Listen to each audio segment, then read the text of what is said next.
नमस्कार, आप देख रहे हैं डेली 24 भारत और मैं हूं आपके साथ रोहित कुमार। हसन नसरल्ला की मौत के बाद हिजबुल्लाह ने सोमवार को पहली बार इजराइल पर पलटवार किया। हिजबुल्लाह ने इजराइल के शहर हाइफा पर 100 से ज्यादा मिसाइल दागी। इसके बाद इजराइल भी जवाबी कार्रवाई कर रहा है। लेबनान हो या फिर गाजा, सभी जगह इजराइल के हमले जारी हैं। इसी दौरान एक बड़ी खबर सामने आई। इजराइल के ही एक अखबार द यरूशलेम पोस्ट ने हमास नेता याह्या सिनवार के जिंदा होने का दावा किया और यह भी कहा कि उसने खुफिया तरीके से कतर से संपर्क साधा है। द यरूशलेम पोस्ट की खबर सामने आते ही हमास नेता याह्या सिनवार को लेकर अफवाहों का बाजार गर्म हो गया है। इंटरनेट पर भी उसके जिंदा होने की बातें तैरने लगी। अखबार में लिखा कि क्या हमास का लीडर याह्या सिनवार अब भी जिंदा है? वो याह्या सिनवार जिसके बारे में ये कहा गया कि वो इजरायली हवाई हमले में 21 सितंबर को मारा गया था। ये सवाल इसलिए क्योंकि सिनवार के मौत के दावों के बीच अब खुद इजराइल के ही एक अखबार द यरूशलेम पोस्ट ने याह्या सिनवार के जिंदा होने का दावा किया है और ये भी कहा है कि उसने खुफिया तरीके से कतर से संपर्क साधा था। हालांकि कतर के एक राजनयिक ने इस दावे को झूठा बताया है, लेकिन यरूशलेम पोस्ट की इस रिपोर्ट ने हमास लीडर की जिंदगी और मौत को लेकर असमंजस के हालात जरूर पैदा कर दिए हैं।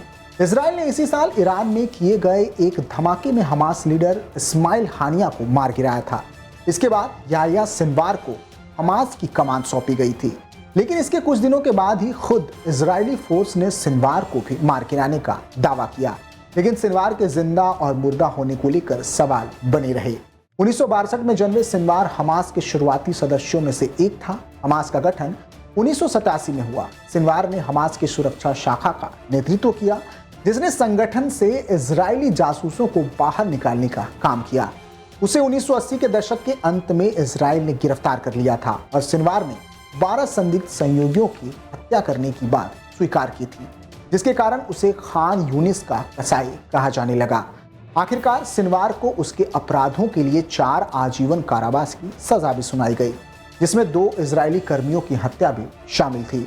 इजराइल पर 7 अक्टूबर को हुए हमले के पीछे का मास्टरमाइंड याह्या सिनवार इस साल अगस्त में हमास प्रमुख बना था, जब इस्माइल हानिया की हिरान में एक विस्फोट में हत्या कर दी गई। उधर इजराइल की अपने दुश्मनों के साथ एक साथ कई मोर्चों पर लड़ाई चल रही है। इजराइल ने नसरल्ला के खात्मे के साथ साथ बेशक हिजबुल्लाह के ठिकानों पर भी ताबड़तोड़ बमबारी जारी रखी है, लेकिन हिजबुल्लाह भी कमजोर पड़ता नहीं दिख रहा। ऐसे में फिलहाल इजराइल और हिजबुल्लाह के बीच चल रहे वार पलटवार का सिलसिला भी फिलहाल थमता नजर नहीं आ रहा है। सोमवार को हिजबुल्लाह ने इजराइल के तीसरे बड़े शहर हाइफा को टारगेट कर करीब 130 मिसाइलें दागी। अब इजराइल ने हिजबुल्लाह के ठिकानों को टारगेट करते हुए 100 फाइटर जेट की मदद से 120 साइट्स को नेस्तो नाबूद कर दिया है और उसका जवाब दिया है। इतना ही नहीं, इजराइल ने अभी आगे भी हिजबुल्लाह को सबक सिखाने की बात कही है। ऐसे में आने वाले दिनों में जंग की ये आग थमती नजर नहीं आ रही है। इधर ईरान बेशक नसरल्ला की मौत के बाद बदले के तौर पर इजराइल पर सैकड़ों रॉकेट्स दाग चुका है, लेकिन इजराइल ने अब तक ईरान के उस हमले का जवाब नहीं दिया। ऐसे में ईरान पर नए सिरे से इजराइल के हमले की आशंका भी जस की तस बनी हुई है।